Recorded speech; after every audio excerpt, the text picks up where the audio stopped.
Minha mãe faleceu e anos depois, do nada, meu pai casou de novo. Só que a mulher dele só vivia dentro do quarto e eu nunca tinha visto ela. Até que botei a porta abaixo. Eu tava disposta a arriscar e assim eu fiz. A minha mãe faleceu no parto do meu irmão. Foi uma tristeza muito grande, mas a gente acaba se adaptando. Só que meu pai ele nunca mais foi o mesmo desde que minha mãe faleceu. E eu vi que ele ficou meio assim, toma lá da cá, sabe? Você via que ele tava aguentando pela gente, mas ele ficou meio ruim assim da cabeça. Ele era meio bruto, não queria tomar remédio, não queria se cuidar. Então acabava que a gente não insistia muito, mas a gente via como ele tava mal e que com os anos foi só piorando. O tempo foi passando, foi quando do nada, um belo dia, eu tava dormindo, meu irmão dormia comigo nessa época, nós escutamos o barulho, mas a gente não levantou, a gente só gritou, pai, tá tudo bem? Ele falou que tava e entrou para dentro do quarto dele. O dia amanheceu, eu não esqueci aquele barulho, achei que meu pai tinha tropeçado em alguma coisa e a gente acordou e o meu pai tava preparando o café da manhã para alguém. E aí ele falou que precisava conversar com nós dois, eu e meu irmão, e ele começou a falar que ele tinha se casado de novo, que ela estava no quarto, que ontem eles tinham chegado juntos e tal. A gente ficou meio assustado, mas já tinha anos, a gente já era adolescente. Meu pai falou que a partir daquele momento ali, ela iria morar com a gente e que era pra gente tentar fazer o máximo de silêncio possível, porque ela era muito tímida, ela não gostava de barulho, que não sei o que não era pra gente invadir a privacidade dela. E a gente falou, tudo bem, mas a gente vai conhecer. E ele falou que no momento não, só no momento certo. A gente achou aquilo um pouco estranho, mas falamos, tudo bem. E aí meu pai entrou todo feliz no quarto pra poder levar o café da manhã pra ela. 5 dias após ela estar morando lá, meu irmão começou a questionar, você não acha estranho? Essa mulher nunca sai do quarto, o quarto não tem banheiro, como é que ela toma banho? Só que eu não sabia o que explicar, porque nem eu tava entendendo. Quando deu mais ou menos 15 dias, a coisa começou a ficar um pouco estranha. O meu pai, todos os dias, ele conversava com essa bendita dessa mulher, só que a gente nunca escutava a voz dela, a gente nunca viu ela saindo do quarto. Só que aí já tinha se passado 15 dias, que ela tava morando lá em casa,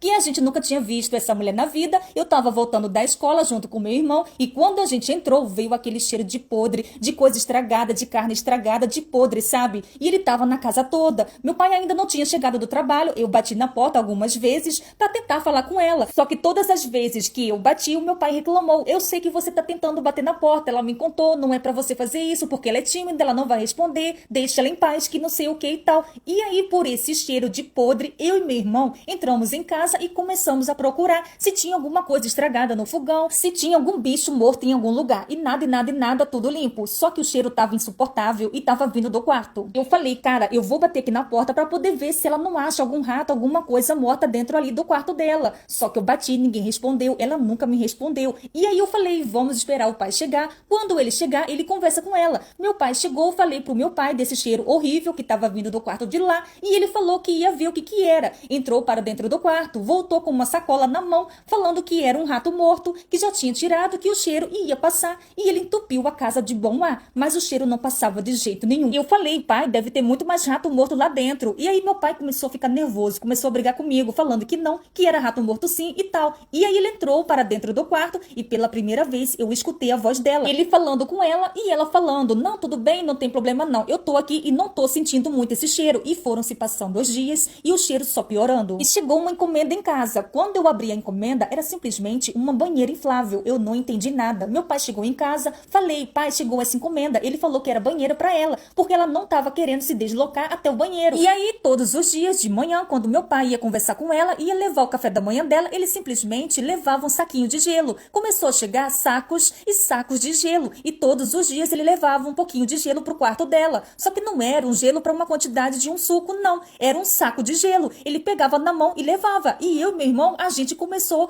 cara, tá acontecendo alguma coisa. E a gente vai ter que descobrir o que tá acontecendo. Eu e meu irmão, a gente não conseguiria abrir a porta. Eu falei, não tem como a gente pegar a chave. Então, a gente vai fazer o seguinte, a gente vai chamar alguém que a gente saiba que é mais forte e vamos botar essa porta abaixo. Eu chamei um tio de uma amiga minha, contei pra minha amiga o que estava acontecendo e contei pra esse tio e ele achou tudo muito estranho. Nós não fomos pra escola, fomos diretamente pra minha casa e aí ele ficou batendo na porta e ninguém respondia e eu falei, pode meter o pé na porta e ele meteu o pé na porta. Quando ele meteu o pé na porta, eu juro pra vocês que eu quase desmaiei. O tio da minha amiga, eu, meu irmão, todo mundo botou a mão no coração e falou assim, a gente não acreditou. No meio do quarto tinha uma banheira com muito gelo dentro e dentro dela tinha uma mulher que já tinha ido dessa pra melhor dentro dessa banheira, quase em decomposição, com um cheiro horrível e ele tava tentando conservar ela dentro do gelo. Na hora a gente começou a chorar. O tio ficou bem assustado e ele falou, eu vou ligar pra polícia e ele ligou pra polícia. A moça que tava lá dentro era muito parecida com a minha mãe, muito, mas não era. Chamaram a polícia